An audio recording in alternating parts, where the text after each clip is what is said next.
Hey, what's going on, everybody? And welcome to Kicker Rocks Podcast, Two Drink Minimum. How are you? Thank you so much for joining us. Today, we got a treat for you.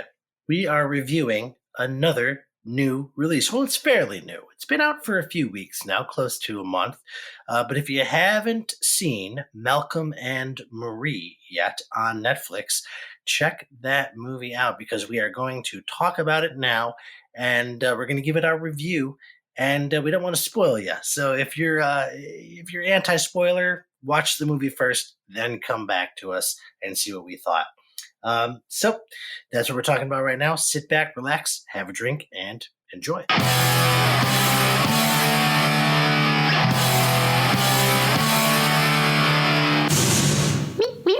Hey, what's going on, everybody? Welcome to Kick Rocks Podcast, Two Drink Minimum. I am Bill. I'm Sergio. This is Tony Marino. And I'm Laura. Cheers, everybody. How you guys doing tonight? Doing all right, man. Great. Bueno. Excellent. Always good to hear. It's been a minute, but tonight we are going to talk about another movie. Surprise, surprise. But similar to our podcast about Soul, we're going to talk about a movie that is pretty recent, just came out, that none of us had seen yet, and we all kind of watched it around the same time, and we're gonna review it. So people seem to like that one about Soul. We seem to like that. So why fight it? Here we are again, and this particular movie is currently on Netflix. If you want to view it before you listen to this podcast, because spoilers about Malcolm and Marie. So before we get started talking about whether we liked or disliked it and all the finer points of that film, we're going to get into the IMDb description of the movie. You ready for this, guys? Here it is. A director and his girlfriend's relationship is tested after they return home from his movie premiere and await critics' responses. Malcolm and Marie, guys, who wants to kick things off on it? Who wants to start? What jumped out at you about the film? Maybe, or just in general, likes, dislikes? What's your overall thoughts? I like seeing a good black and white film once in a while, I think there's something dramatic about it. Had some cool shots. There was a couple long oneers that were interesting. So from a technical standpoint, I thought it was pretty cool looking. I agree. And it's interesting that it is in black and white. And it is one of those where I felt like it made sense to be black and white. Sometimes, and this might go a little bit off topic, but sometimes films that are in black and white, I feel like there's an automatic knee-jerk response to be like, oh, they're making a big artistic decision. And it's not always the case. Sometimes the movie would also work if it were in color as well. But I think when black and white works the best nowadays, considering that most of the things are shot in color, right? Is when it makes sense and it helps tell the story. And I think my opinion is in this movie, it actually kind of helps it. We can get into that a little bit later, but I think the whole choice of going black and white made a lot of sense to me, and I really enjoyed it. Looked beautiful. It was a fun film to just look at too, in certain aspects. So, and I enjoyed it overall. That's my spoiler alert. Takes a lot for me to hate, but overall, I thought it was pretty good. There are some things I get into. I didn't like the whole hour and a half of them, being honest, but most of it, yeah. Yeah, it was uncomfortable to watch at times. You know what I mean? Most of it, and I think that was intentionally done. You know what I mean? That's what it's about, or maybe it's about something deeper than that, and I missed it. But it's the relationship and an ongoing argument or arguments between a couple. So it was stressful. It hit some strings. It probably hit a lot of strings with people close to home because it did seem very realistic, or the word that they used in the film where they sort of called it out in themselves, where it was, what'd they say? But they just make reference to how, it being genuine, and that's not the word I'm looking for, but that's authenticity, what it is. Authenticity, right. Yeah, thank you. Authenticity. But it did seem very authentic at times for an argument between a couple. Like, it got shitty and dark, and it was hard to watch at times, where it was like, it was very uncomfortable. So I thought they did that really well. It was a lot of that to watch for, what's the running time? An hour and a half, 2 hours? It was like 102 minutes, I think. Yeah, something like that. Like, it was a lot of that to watch. Like, it was, for me, it was stressful. So I didn't enjoy that part, but I think that's what they, were going for.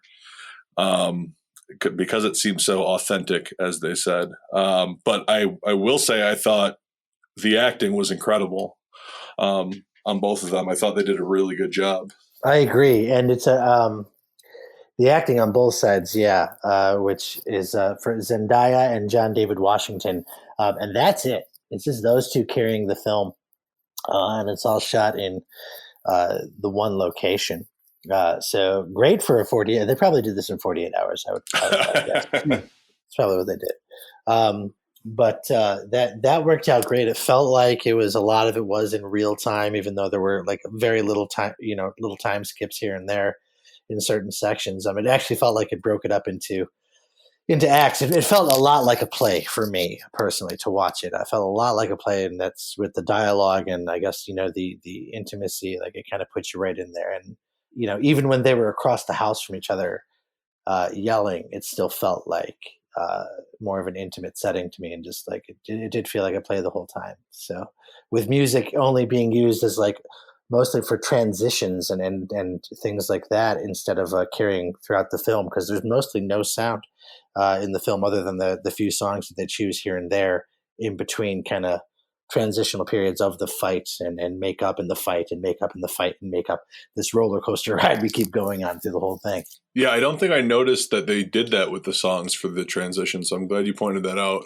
Seemed like it to me, at least. That's how I read it. Yeah. So it wasn't like an editor's type segue, though. You know what I mean? It wasn't like a montage. Okay, now we're going to cut to this, and so let's play a song to kind of set the tone and take us from one place to the other. Like, they were playing songs on their phone, right, as characters who were needing to take a breather and take a moment from an argument to just center themselves before they fully lost it. And then when she came out after the bath scene and they were sitting on the patio, and she kind of is starting to mellow out a little bit because she comes in from the start as just very antagonistic, and she has a ton of subtext and she has an agenda. And when she finally kind of lays that aside the first time after the bathtub scene, she plays a song on the phone to try to kind of engage in like a playful, like a, hey baby, like, I think we're going to be okay. Or like, I'm willing to, just kind of test out kind of where he's at and if they're at the same level at that point. So those transitions weren't even transitions in a filmmaker way, which I kind of feel like sometimes can be manipulative to storytelling. I think a lot of times people rely on those montages to complete character lines or character relationships or backstory. And this wasn't that. And they weren't full songs. Do you know what I mean? Like, it wasn't, I don't know. It felt like I was in a theater and I was watching a two-person one act. That's a good way to describe it. That's what it felt like to me too. And I didn't read anything about it beforehand. I didn't read the IMDb breakdown. I had no idea what this was, but I had seen someone post, I guess, an Instagram story that just said like, this reads like a play. And I think that's why I mentioned it to you guys a couple weeks ago when I was like, ooh, I've heard that this is like a theater performance, like a black box type thing. I'm into it. Like, would you guys be interested in watching this? And it was a one act, right? Like, because that was one thing that just left me, and that's what they were going for, but like wanting more. I mean, it as much as it went somewhere, it went nowhere. You know what I mean? Like, I almost feel like they're at the same point where they were when they started. Yeah, it really feels like that at the end. It would 100% be a one act. It would be the type of show that you would go see in a small black box, or even at Steppenwolf, just super, super intimate, no intermission. You're on this entire ride together, and when it's over, it's over. And if there's a post-show discussion, awesome. Maybe you'll have some kind of closure, but because Steppenwolf is really good about doing that type of thing, but not every theater is. But yeah, man, like, this is an actor's film 100%. And I'm not as technical as you guys are with the behind the scenes and shots and filmmaking and lighting and things like that, but this 100% just felt like a play that they filmed.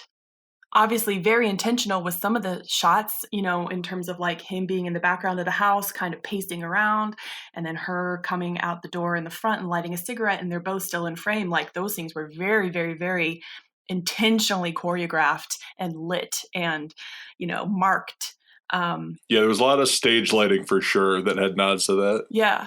But it just felt like it felt like a play in the fact that you were just dropped into the middle of somebody's lives. You didn't need to know the backstory. You didn't need to know how they fell in love and how they, you know, because I think a lot of filmmaking is that, where they start with two characters and they're living their own lives, and then boom, they have a introduction, and then it kind of, you know, so you want to be, I think a lot of people think that that's the only way people can be invested in the story, is if they really like understand the character's journey and are so invested. But this, in terms of like a theater standpoint, you are just in it. You're in it. You don't have any context. You don't understand their relationship history. You don't know how long they've been together. You don't know what their jobs are to start with, like, unless you read the IMDb breakdown beforehand. But like, you are just plopped into one moment, one night in these people's lives, and that's all you get. And I fucking live for that. It is so good. And they did it beautifully. Well, you can tell someone's had some stage experience. I heard it was an act, like a play, and I had a really high hopes, and damn. Same. Yeah. It reminded me a lot of a Mamet play with the dialogue. Yes. For me, like it was just constant with those little breathers for the actors and for the audience. And like when they would play the music from their phone, that's for both. You know what I mean? Like they're sitting on it and we're sitting on it. Yeah, but we're watching the whole thing. But it wasn't even a break or a transition or a relief. I would call that like a pregnant pause, where the emotion is still heightened, nothing gets resolved, and you just sit with it in a moment of silence. Everyone is there. Everyone is 100% invested and equally probably uncomfortable and not understanding where this is going, and you just sit with it for that moment, like take that pregnant pause, and then you jump right back in. Yep. I really appreciated having an experience like I anticipate having every time I go to theater, specifically Chicago theater, specifically Black Box Chicago theater. This is it. This is it. 100%. So you liked it. I liked it. I liked it. I think it's something that I probably need to watch again, because there was a lot of dialogue in those really intimate moments that was mumbled, which probably couldn't be done as well on stage for the, you know, needing to be heard. And so I think I missed a couple lines, but I mean, I started I am living in a bedroom, so I watch everything on my bed, and sometimes I fall asleep in the middle of shit because I'm just not into it. But I went from a relaxed, like lounging in bed position to fully sitting up on the edge of my bed, like fully, like arms braced against the bed, like leaning towards a television for like the last 30 minutes. I mean, it was just incredibly captivating. And this is what I have missed about the whole past year of not having theater experiences. And that just did it for me. It's filled that void 100% with actors that I was totally shocked by. I have no idea who this dude is. I have no idea where he came from. He seemed theater to me based on his ability to deliver 30-minute long rants that seemed to be uncut. For both of them, right? They both say, that's a great point. Yeah, the rants they're great in this. When he's reacting to his review and he goes on that rant, that's at least 20 minutes long. I love that part. It's interesting because I noticed, obviously, there are different cutaways to her and close-ups of her reacting, but the dialogue, at least on his end, the audio track seems to be completely uncut. It seems like they did that in one take. It was seamless and it was incredible. Certainly. I did notice, though, when they were cutting back and forth to like showing him pacing and then cutting into her, there were differences in her body position and her hand position over her face or not. So there was some inconsistency there, but I think it was to highlight the fact that he did that in one take, and they honored that one take of his. So they sacrificed maybe some in discrepancy with her in her body positioning for his brilliant delivery of that monologue. Insane. I agree. Yeah, and if it's not in one, I mean, the vast majority of it is in one. I tend to think it is, though. That monologue, and she's got some great ones too. They both have a couple of them, a couple of rants, but that one stands out for sure. Where it's a good review, and he's losing his mind, which is hilarious to me. And like there were some like scenes, like the bathtub scene, which was beautifully done and beautifully acted, and with her just being completely, literally stripped down. No makeup, nothing, naked, vulnerable in a tub. You could tell there were certain angles where they seemed to kind of make the water milky, so you couldn't really see any of her body when she was face on, as to when they were doing like a side shot where you were kind of looking at her profile where the water was clear. You can tell there were multiple takes done of that just based on those types of things. But for the most part, the audio tracks, at least, seem to be, or it's brilliant editing, but it seemed like a oneer to me for those types of things, which was really, really, really cool. Cool. Because people don't do that anymore. And if actors can do that, if Hollywood actors are capable of that, then they need to do more of that. I agree. I'm so glad that you just watched this, Laura, because it's reminding me of everything that happened. Yeah. So thanks for that. Oh, sure. Also, I had a really lazy week, and I literally put this out to the last second, but I finished literally as Sergio was calling in to the group FaceTime to start this podcast today. I was watching the credits, and I was very intensely watching the credits because I was waiting to see if I saw a part where they said like written for the stage or adapted from the stage by, because I was 100% convinced that this had to have come from a show and that this actor had to have originated this part. And then they adapted it for the screen because I saw they did some credits beforehand, and you could tell Zendaya was a producer, and so was he, and so was the writer and family members because they had the same last name. But I was 100% expecting to see some kind of credited, adapted stage version or original stage version, and it just wasn't there. But I need to know who these people are. I need to know who this writer is. I need to know what else he's done. I'm really excited about this. Well, Jess has watched a TV show that he did with her before called Euphoria. So they've worked together before. The writer? Yeah, the writer-director. Okay. So those two have worked together before. And then John Washington has been in a ton of stuff. And I don't just want to say if you're Denzel Washington's kid, you're going to end up having chops. But I think he stands alone as well. You know what I mean? He's very good. He's very good. I mean, completely different movie, but Black Klansman was fantastic, and he was great in it. Yep. That's what I think when I first hear his name, because I haven't seen Tenet yet, but I know that was he the lead in that, Sergio? Yeah, he was the lead, and I haven't seen it either, but it got really good reviews. It's unfortunate that it didn't do well because of the pandemic, but I heard really good things about that movie and his performance in that movie. Sergio, keep going. What are your thoughts, man? It's been it's been 18 minutes into this podcast. Yeah. Sorry. No one apologized. If anything, I was hoping that somebody would say something that would change my mind of how I feel about this movie.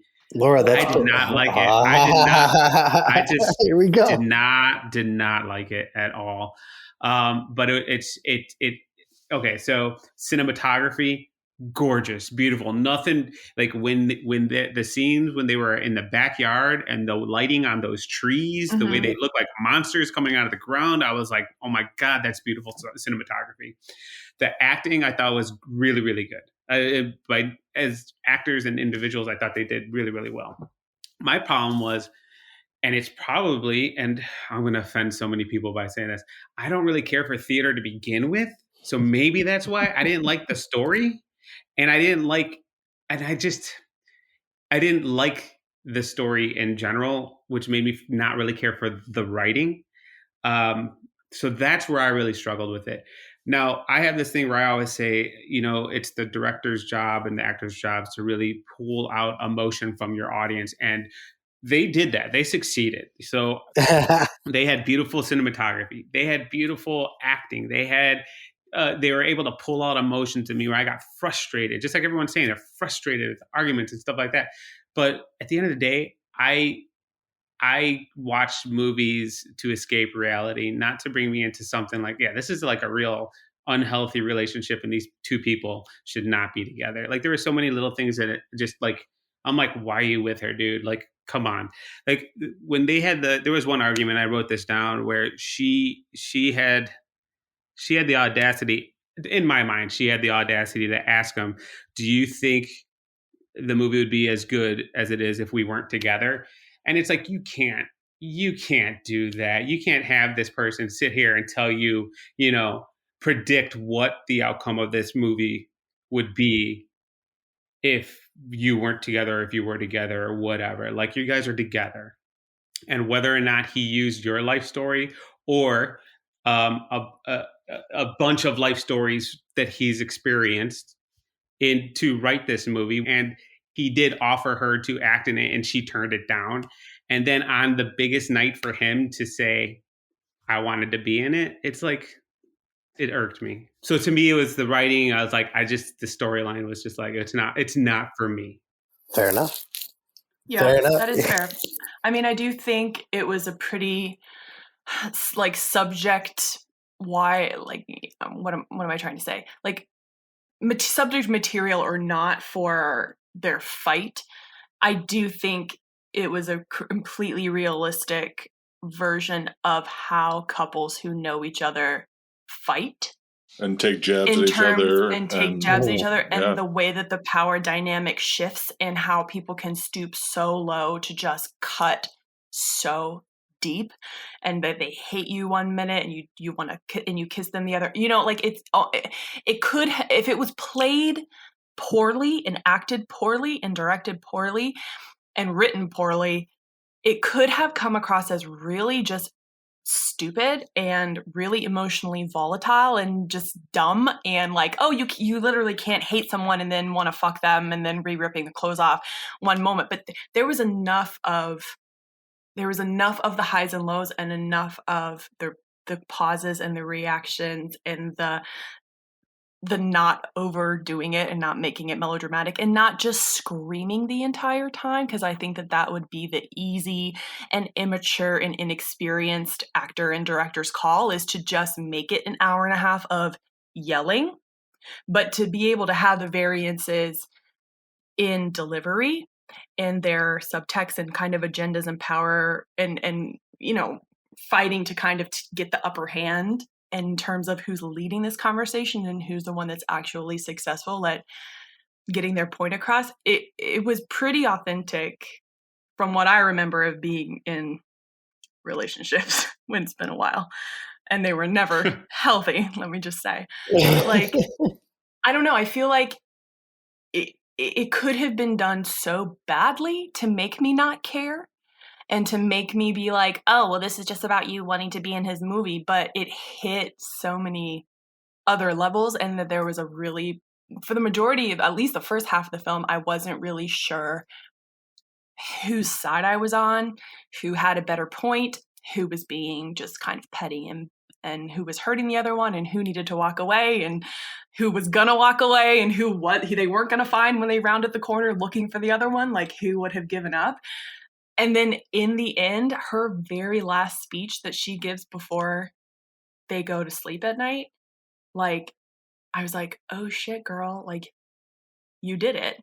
Because how many arguments have you been in with someone, especially someone who's super manipulative, where you're just so emotional and you're so focused on just like hurting the other one more that you lose all context of what the point was and what you wanted to say anyway. And she was able to go on that journey, take it all in, take the abuse, because I thought a lot of it was really, really abusive, especially in the bathtub, and that she didn't deserve any of that.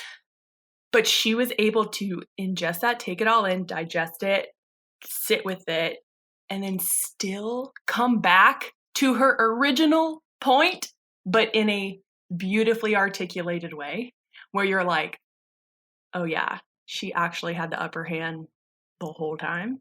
Yeah, I get what you're saying. Like, she didn't want necessarily, it wasn't about a thank you during his speech. It was in general, how about a thank you? Yeah, right. I think think to the abuse, I think they're both abusive. Right? First of all, I don't think it's a good relationship. I don't think they Yeah. I don't know. It looks like they're staying together, or they're giving it a shot by the end of this thing. And, I don't know. I knew it would have. She mentions earlier on about she's like, not what you would be. Like I said, I watched this last week. Not where would you be without me, but you're constantly looking for me. You can't do this without saying, "Oh, where are you? What's going on? You need me." And then it comes back to that at the very end where he wakes up and she's not there, and he's calling for her and he's looking for her, and he doesn't stop until he finds her again. So that just proves her point that he does need her. So I thought that's kind of how the best bow they could have tied on it at the end was proving her point that he does need her and he does want her there. I don't know. Yeah, fair enough. I don't think it's about needing people, though. I think it's just about acknowledging other people's presence in your life and not taking it for granted. Yeah, that too. I think it's both. I think it's about a few different things, and how love is, and relationships in general are complicated as hell. They're both right and they're both wrong at times during I think there's an ebb and flow. There's this roller coaster ride. Like you said, Laura, the power dynamic constantly changes with who has the upper hand in the argument. And if you've ever been in an argument remotely like that, it's exhausting. It is exhausting, mentally and physically draining, that by the end of it, you do feel like both of them where it's like, I love you. I'm sorry. I think I just want to go to bed. Right. Hopefully that's how, right. I thought it did a great job to use the word that they constantly use, the authenticity of it. Right. It was a very authentic argument. Now, I appreciate that, but it also is draining to watch too, because at a certain point, although overall I did enjoy it, I liked it mostly as a performance piece. I think I viewed it very much like a play, and I was completely focused on the actors the entire time. The scenery was gorgeous, don't get me wrong, but for me, I think the reason it's in black and white is also to help bring the focus to just them, right? Not taking anything away from how the lighting was done or the backgrounds. I think that was all superb. But I think, in my opinion, at least, I feel like part of the reason it's in black and white is because we're focusing on it's about these people right here. That's a really good point. Like if, there's a bright orange couch and a red rug and it leads us to be distracted by all these other pieces of scenery. But I didn't think about that either. That's it's probably right. It's just the very definition of stripped down. Yep. Like there you go. They were completely stripped down emotionally, physically, with her removing all of her makeup and getting in a bath and then drying off and having natural hair. Do you know what I mean? Like there wasn't anything that was kind of forced or manipulated, while they are so hell-bent on manipulating each other. Everything else was just as stripped down and bare and natural as it could be. Yeah, I definitely think so. And that does make, from an audience standpoint, it makes you uncomfortable. Which is the point, it's just especially after a while, there's only so much you can take. And sometimes, to Sergio's point, I'm like, I just want to watch a movie and have a little fun here. Like this is, it gets to a point where it's like too heavy. And then it gets to that point in the argument where you're like, all right, I get it. Can we you guys just go to bed? You know what I mean? Like you're almost yelling. I'm like, all right, that's it. Like you both said your piece. I'm exhausted. You're clearly exhausted. Let's go, so. And I think when you're feeling that, it almost ends at like kind of the perfect time when that's happening. So, but it certainly seems like it at least. So, so a couple, just really quick, as a couple points, and then maybe we can wrap this up. Just some things that I wrote down. If anybody else had, any specific points they still wanted to talk about. The the title snuck up on me. I forgot that they hadn't shown a title, and they had this whole like first section of the movie. And then the title appears on the bowl of mac and cheese, which I found odd. I'm not gonna lie. At first, I was like, okay, and I get it. I get why. I get the little bit of the symbolism there for me, at least. Maybe this is what they were going for: is that even though they get home and she's clearly pissed, and I didn't like that they called this out later. I will say that. But even though that they were pissed, I like that she still made him a bowl of mac and cheese. Now, I got that as an audience member watching. I'm like, I like it. I see what, she's pissed, but she's still making him dinner. So there's love there, right? Or making him a snack or whatever, right? That's one of the most like loving gestures you could do for a person is make them a meal, right? So she's still doing that. And I got that. And I didn't like the dialogue at the end where she called it out. They basically called out like, I still made you mac and cheese. I'm like, oh, I wish they wouldn't have said that. I just wanted to just know that. I didn't want them to have to call that part out. But I don't think they called it out. I see what you're saying. I don't think they called it out to the audience. I think she needed to say it to him. That's fair. That's a good point. I think that's what that was. I mean, she was on her rant of getting everything out, and that was that was probably the last straw. Is that during the thank you rant? That's during the thank you rant, right? Yes. Yeah. Okay. Then okay. And the thank you rant that was so beautifully controlled and raw, and like the wavering in her voice, 100% emotion that was there, and her being so bare, and the tear running down her face. Like that's another reason why I felt like but that's another reason why I felt like a lot of the audio tracks, at least if they were doing cutaways, were honored, is because no matter how trained you are and how much you work with a coach or are in the moment or have a supportive scene, like to match your voice and the raw emotion in your voice, to try to match it in something like that, in the delivery that she gave, which she was very obviously vocally strained. Yeah. You can't fake that, and you can't duplicate it, and you can't do multiple takes. That's a great point. I mean, it's incredibly difficult to do that. It's incredibly difficult to do what they did through the entire film, which is to make an argument look legitimate. That's one of the hardest things for me personally, whenever I've acted. I've never been happy in any kind of like couples argumentative scene I've ever been a part of while acting. I don't feel like I ever get it, to be honest. I think it's so hard to do and so hard to sell, so to speak, that I'm incredibly impressed with these two performances. The one thing I will say, which is a shame, is that these performances might get overlooked because they're coming at a time that is too late for this year's Oscars, I think, and it's probably too early that by the time the nominations next year come out, these might be forgotten, unfortunately. Now, I could be wrong in that, and I know awards aren't everything, let alone the Oscars aren't anything. That's not taking away. I just think it's unfortunate that, because I do feel like both of them are just dynamite performances. So they're, both of them are.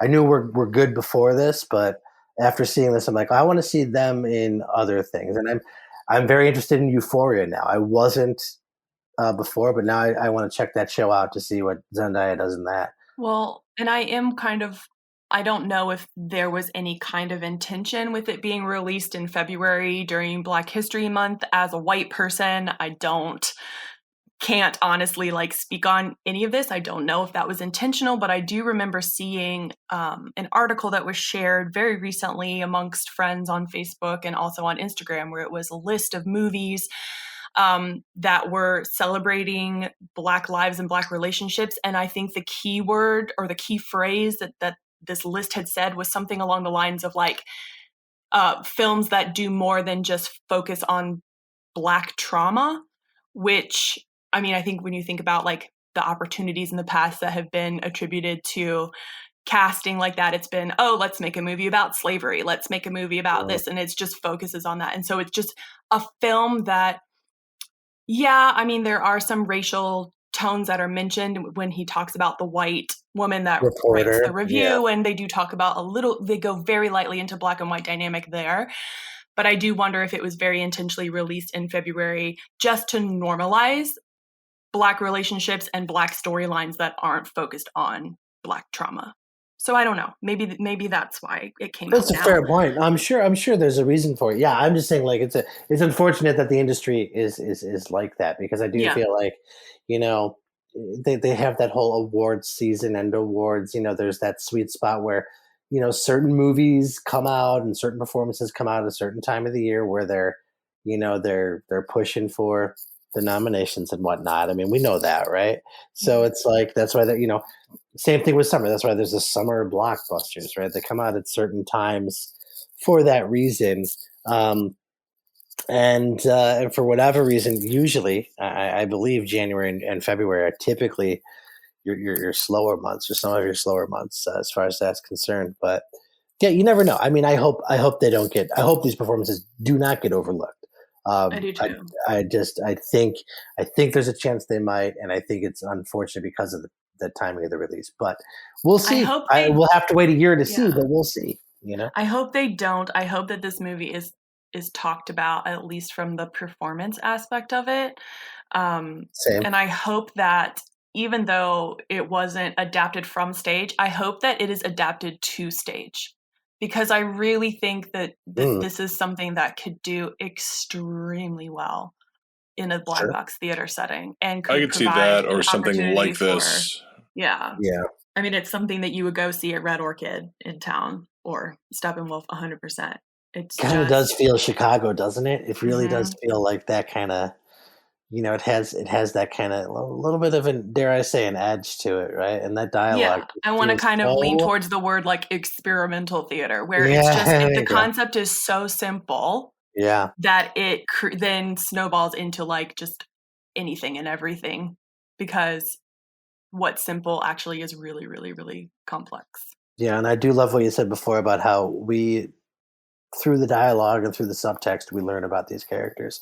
We are thrown right into one night in the life of these characters, and that's I do love stories like that, and that's a very theater thing to do for like a play like that, right? It's one of those. Yeah, all right, we're in it. Here we go. Put in it, and you're put right out, and that's it. And you walk away from it, and it's something you have to think about and talk about afterwards, which I'm glad we're doing now. And I'm sorry that Sergio and Tony don't seem to have that much to say about this one. Oh, no, I do from a film standpoint. But like I said, I don't have as much theater background as you guys, but I love the fact that you guys have this much passion towards it. I did not like the film. I want to say that. I didn't love it for sure. I love parts of it. I love the performances for sure. But it was like, for me, it was a hard watch. It really was. Oh, yeah. Oh yeah. No, I wasn't like jumping up and down like this is the best movie I've ever seen, but I just think it's so refreshingly simple and incredibly complex all at the same time. And that's not something like we see a lot of escapism in the stuff that's going on nowadays.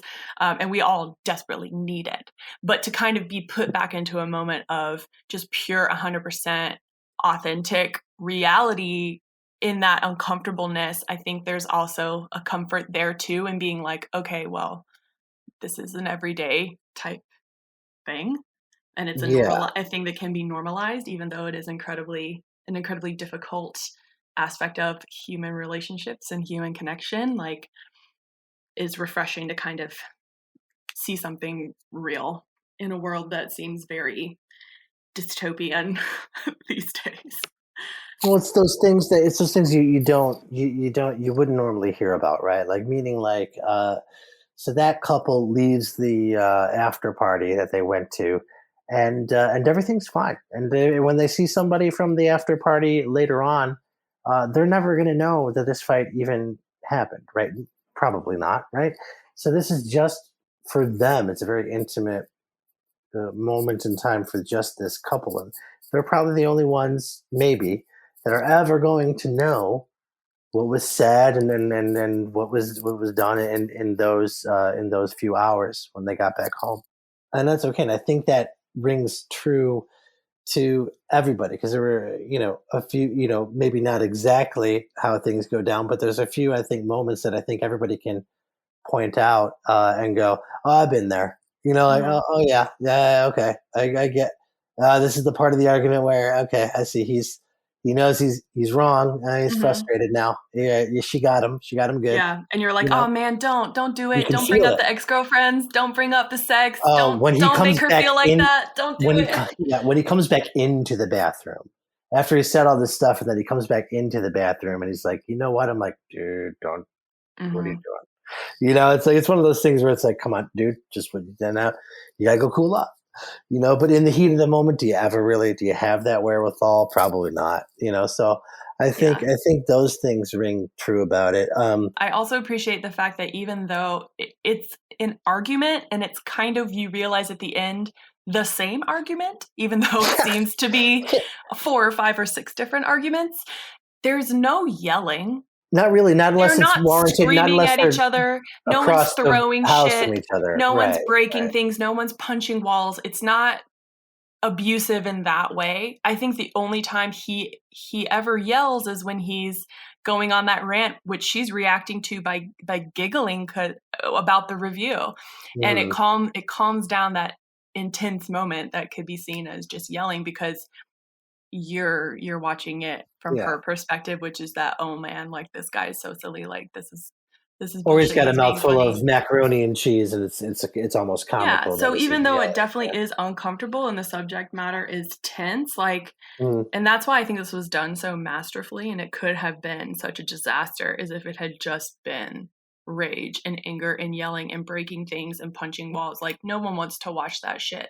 But an argument that literally hit every level of emotion and communication, and even when they were saying the most hurtful things, like almost like in the calmest whisper with direct eye contact, that's the shit that hurts the worst, right?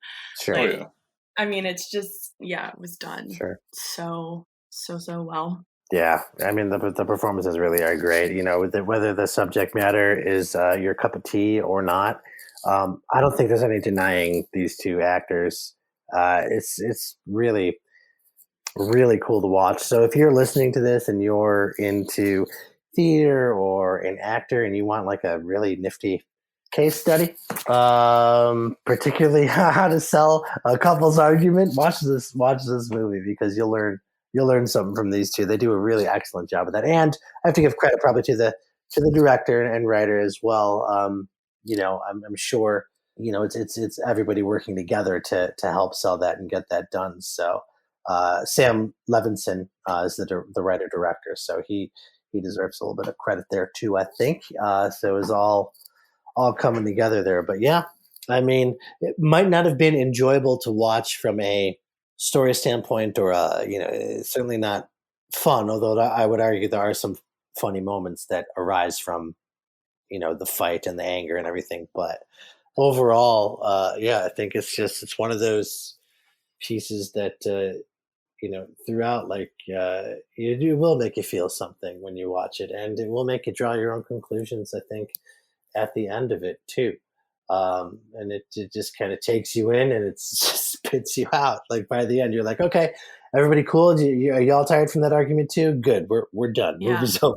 Have fun. Go talk about it. I will say one more thing that just crossed my mind also, and I think the reason why I love theater so much, especially professional theater as opposed to film, and why it hits me so much harder, is the fact that you're not watching these like Hollywood stars that have been over commercialized or over, do you know what I mean? Like Julia Roberts is always going to be Julia Roberts in this movie.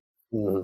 She's never going to completely disappear into a character and take me on a journey that I'm 100% invested in and believe. And I think that that's what things like Netflix and Hulu have done so well, which is to normalize real people and cast people of all different sizes, shapes, colors, genders.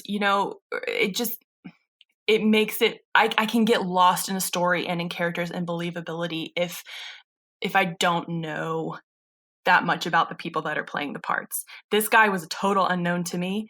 I thought he was a theater actor. I was shocked to learn that he was Denzel Washington's son. Zendaya, I think, took a huge risk in playing this part because she does come from a Disney background, and she's done a really good job of picking some roles that show her versatility and her maturity and her talent. But something like this, being so emotionally stripped down, and then also physically, like she comes in as this glamazon, gorgeous supermodel, and then ends up, like this scrawny little like the body of a preteen boy in this like wife beater and white underwear with no makeup on and just being completely emotionally vulnerable. Huge risk that she took in making this her like adult, you know, see me as an actor and not as a Disney kid type thing. And and she sold it, and she was 100% invested and delivered it with the performance that it should have had, and nobody else could have done it better, in my opinion. There you go. So I really appreciate the authenticity given from everyone, because I was 100% invested in the journey of these characters and this story. And I think that that's why I liked it so much, is that I believe that I was a fly on the wall watching a moment in someone's life and not just being like, oh, there's so-and-so in this movie. Fair point. Yeah. I like it. Tony, any final thoughts, words of wisdom, buddy? No, I really like what Laura just said. It really did feel like you were a fly on the wall and just really took that all in. She's good at explaining things, right? Like I'm like, yeah, Laura, we're just gonna let you talk because much better than me. I'm just like, I watch movie. I like film good. Right. Actors, thanks, good. I really like this new take on the podcast that we're doing, where we don't talk about it beforehand and we just get everything out in the moment and purely react to what everybody else is saying. Because, like I said, like I watched this movie seconds before we started this call, so I didn't rehearse anything like this. I'm just 100% speaking from impression and the heart, and I'm glad that it makes sense to you. Not that you have to agree with it, but that at least it makes sense. And maybe, I don't know, Sergio, if there's any new perspective you might have on some of these things or not. I that's not Sergio. No, I was like I said, I'm not into theater too much, but like I will. And like I said, I didn't care for this movie. Okay. But the weird thing about me saying I don't care about the movie is there are the main things that I did care for, which is the cinematography. I thought the acting was great, and you guys pointed out everything that needed to be said about the acting.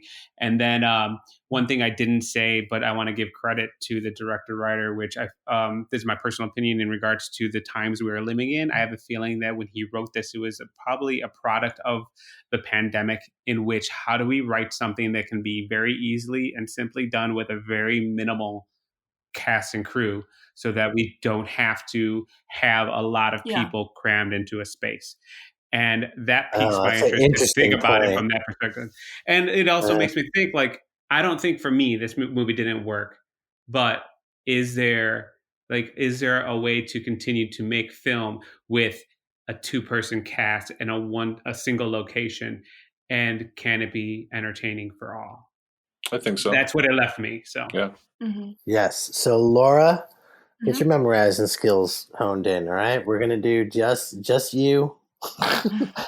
Hour and a half, and you're going to be talking to puppets. Okay, now hear me out. This is a think piece. So y'all don't know my background. I can do this. All right. Okay. Fantastic. But also, like, you know, this is something that makes me excited about acting, and it makes me really excited for theater to come back. And I appreciate films that can make me do that, because there's not a lot that do. And I can enjoy certain things for certain elements, but I very rarely get completely lost and sucked into a story where I am literally sitting up on the edge of my bed, hanging on every word. Like, it's something special for that. And I think that that's just attributed to the actors and the prep work that they did, and their ability to deliver these lines as truth, which in cinema is very rarely done. That was good. You make me feel like a big bowl of mac and cheese, Laura. Warm and gooey. Okay, side note, I did go out and buy original Kraft mac and cheese after this, because I was like, dude, it looks so good, and I haven't had that in 15 years. Put like a half stick of butter in it, right? It was like, oh my God. Right. There we go. Perfect midnight snack right there. Oh man! All right. Well, unless anybody has anything else to add, I personally, I'm good to go. Anybody got any final thoughts on Malcolm and Marie? Nope. All righty then. Well, you guys listening, give Malcolm and Marie watch for yourselves. You can get it on Netflix, of course, for the price of a Netflix subscription, whatever that is nowadays. So go ahead, give it a watch, and let us know what you thought about it. Until then, Tony, go ahead and do your thing. Thanks a lot, guys. This has been Kick Rocks Podcast 2 Drink Minimum, where we've been drinking, thinking, talking shop, chicka chicka bow wow cow now. Watch Malcolm and Marie if you like domestic bliss. All right, that's going to do it for this episode of 2 Drink Minimum. Thank you so much for joining us and tuning in and having a drink with us and hanging out. We really did love it. We hope you did too. Do you know where you can let us know if you loved it or not? Hopefully you did, but if not, it's fine too. You can go right on our Facebook page and comment. You can download and subscribe on iTunes, Spotify, whatever your favorite podcast medium is. Again, thank you so much for tuning in. This has been 2 Drink Minimum. We've been drinking, thinking, and talking shop. Cheers, everybody.